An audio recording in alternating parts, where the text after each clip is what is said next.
yang setia juga sebenarnya, Cuy. Oh iya, luar biasa. Salam buat di sana di Kuala Lumpur ya. Semoga sehat selalu. Oke, jadi kita bahas tadi ya untuk pertanyaan, ini orang usia di atas 60 tahun justru kalau di luar negeri itu disarankan. Ya.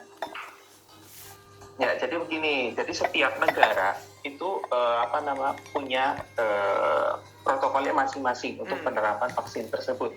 Ya, jadi jangan bingung, setiap negara itu punya kebijakan masing-masing untuk menerapkan vaksin tersebut. Kalau untuk di Indonesia, tapi rata-rata semua negara itu akan memprioritaskan untuk yang pertama kali adalah tenaga kesehatan. Ya, nanti untuk yang prioritas kedua, ketiga itu bergantung daripada tiap negara, aturan tiap negara itu masing-masing. Ya, jadi jangan bingung, ikuti saja aturan yang ada atau aturan yang dibuat oleh negara tersebut. Misalkan ibu di KL, ikuti saja yang di sana. Nah, kalau misalkan untuk pemberian, kenapa sih saya bingung nih, ada yang disuruh 60 tahun, ada yang enggak. Tadi saya sudah sebutkan sebetulnya di awal. Untuk usia-usia lanjut, ini sebetulnya bukan tidak boleh, tapi dari BPOM ini, dari Indonesia ini, itu kenapa ditempatkan di prioritas yang nanti, itu karena menunggu daripada uji klinisnya. Jadi kita di luar negeri pun, contohnya seperti ibu menyusui dan ibu hamil, sebetulnya di luar negeri, di Amerika itu diberikan vaksin tersebut, tapi di Indo kan dia belum. Kenapa?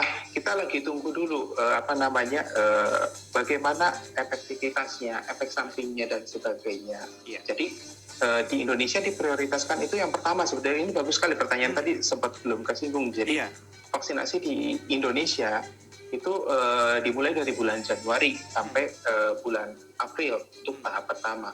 Pembukaannya kemarin oleh Pak Presiden ya, di titik pertama tanggal 13 Januari. Setelahnya di hari selanjutnya itu mengikuti tiap daerah ya. Terus kemudian nanti tahap yang diberikan pertama kali itu untuk tenaga kesehatan. Ya, baik dokter, perawat, bidan, pokoknya tenaga kesehatan. Yang kedua nanti akan diberikan untuk orang yang bertugas di fasilitas umum. Contohnya misalkan petugas di bandara, di terminal, ya, terus karyawan bank gitu. Pokoknya yang kontak langsung. Nanti di tempat ketiga itu adalah masyarakat yang beresiko. Nah, mungkin di dalamnya ini adalah salah satunya beresiko ya tadi seperti disebutkan, anak kecil ataupun orang yang dewasa yang lanjut usia adalah termasuk yang beresiko. Tapi itu nanti setelah pemberian atau ada instruksi. Baik. Itu sebetulnya ya. Iya, sekali lagi kalau di Indonesia bukan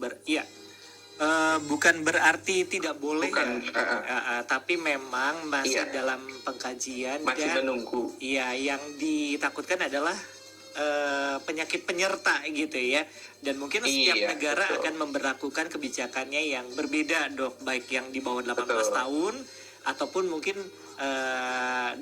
di usia yang mungkin ditentukan oleh satu negara juga gitu ya. Baik, mudah-mudahan ini menjawab untuk Ibu Yul Siombing yang sudah bergabung. Terima kasih di KL ya, luar biasa nih ya. Kemudian Dok, ini waktunya nggak kerasa ya, sudah menit ke 50 nih.